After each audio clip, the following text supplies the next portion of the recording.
DNA effect అయిందంటారా ఇప్పుడు? అంటే ఆ డిఎన్ఏ ఆ. అలాగే కొనసాగుతుందంటారా? అంటే ఆ ఎఫెక్ట్ ఉందంటారా? మీరు ఏం చెప్తారు? సైకలాజికలీ ఖచ్చితంగా ఉంది, ఖచ్చితంగా ఉంది. దాని ఇంపాక్ట్ ఇప్పుడు చూడండి, any kind of industry where you have to be of a certain confidence. నేను మీకు 2 ఇండస్ట్రీస్ చెప్తా. ఎస్. ఒకటి మీడియా, జర్నలిజం.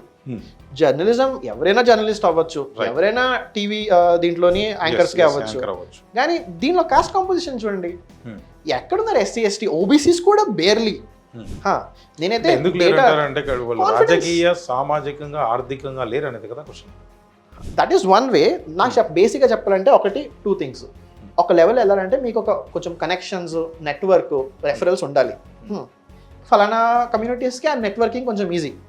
మాకు వాళ్ళు తెలియదు కాబట్టి మేము ఫోన్ చేసి ఒరే మమ్మ నాకు కూడా ఒక ఛాన్స్ రా అని, అంటే అంత సింపుల్గా ఉండదు కానీ ఫర్ ఎగ్జాంపుల్.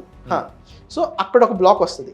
సెకండ్ ఏంటంటే మా ఓన్ కమ్యూనిటీకి ఆ సెల్ఫ్ కాన్ఫిడెన్స్ తక్కువ ఉండడం వల్ల మా వాయిస్ ఎప్పుడు అంత గట్టిగా, ఇదేంటి టీవీ యాంకరింగ్ అంటే చాలా you should be out spoken.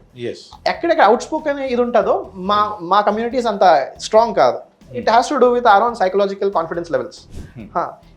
అందుకే నేను చెప్తున్నాను, ఇండియాలో స్టార్టప్స్, యూనికార్న్స్ ఎక్కడెక్కడ ఉంటాయి. యూనికార్న్ మీరు రన్ చేయాలంటే you need to get to the investor ముందు ప్రెజెంట్ చేసి ఇది మా ఫలానా కంపెనీ, ఇది మా బిజినెస్ మోడల్, ఇది చెప్పి then only you get the funding.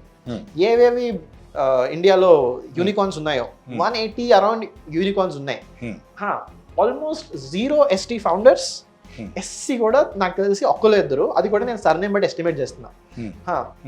If you look at very prominent sectors of India, ఇది మీడియా అవ్వచ్చు, న్యూస్ అవ్వచ్చు, స్టార్ట్అప్ ఈకోసిస్టమ్ అవ్వచ్చు, దెర్ ఇస్